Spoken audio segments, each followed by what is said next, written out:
What's going on, Dark Magical community, and welcome back to the channel. Today we have a very spicy Eldlich list which managed to take top 8 at the 64 player case event for Power of the Elements.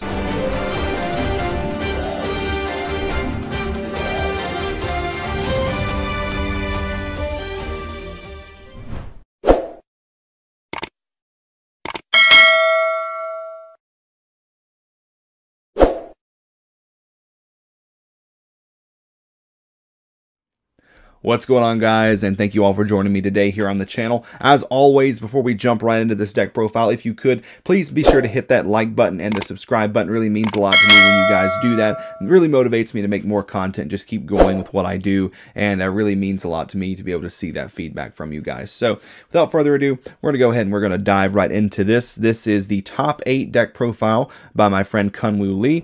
As you can tell, this is pure Eldlich. And we're going to go over the deck list, then we'll go over his matchups throughout the day. So, starting things off here, we have 3 Eldlich the Golden Lord. I did put in the 1 alt art as that's what he was playing, so just to kind of honor him in that way. Interesting seeing 3 Golden Lord here. There's always it's like the big debate within the Eldlich community is 2 or 3.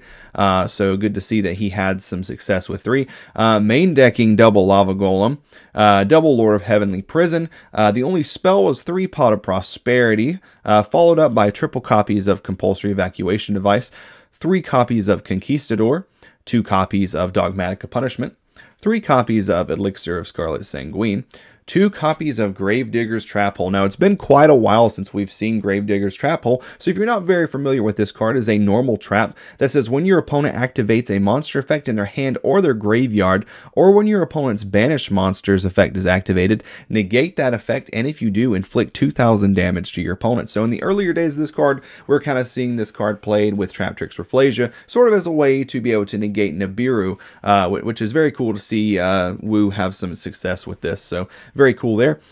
We have 2 copies of Haquero of the Golden Land, 2 copies of Ice Dragon's Prison, 2 copies of Rivalry of the Warlords, 3 copies of Skill Drain, best card, 3 copies of Solemn Judgment to protect our Skill Drain, 3 copies of Solemn Strike, 2 copies of There Can Be Only One, and 3 copies of Torrential rounds off the main deck at 43 cards. So going into the side deck, we have 3 copies of Inspector Border, 2 copies of Winged Dragon of Raw Sphere Mode, the 1 Harpy's Feather Duster, 2 copies of Ultimate Slayer, 1 copy of Dark Bribe, 3 Dimensional Barrier, and 3 Evenly Matched. Imagine getting evenly matched all the way down to 1 card, then your opponent just sets 5.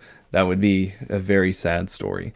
Okay, going to the extra deck here, we have 2 copies of Elder Entity and Tiss, 1 copy of 5-Headed Dragon, which I presume is just a very big card for Dogmatic Punishment, 1 of the new Garura, 1 Psyframe Omega, 1 Wind Pegasus, 1 Artifact Durendal, 1 Zeus, 1 Gustav, 1 Lieb, 1 Dark Charmer, 1 Link Spider, 1 Light Charmer, 1 Farajit, and 1 Vampire Sucker. So, once again, Kunwoo, very good.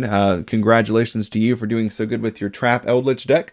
Be sure that you stay tuned, as probably tomorrow or the next day, I'm going to be bringing you another top 8 finishing Eldlich deck from the exact same tournament. Yes, there were 2 Trap Eldlich decks. The other version, the other one that topped was playing Branded, so a little bit different, got some variation in there. So, yeah, guys, hope that you all enjoyed the video. Once again, if you enjoy the content when I make, please consider subscribing. And this is Mike from Dark Magical Gaming, signing out until the next one. Take care, everybody.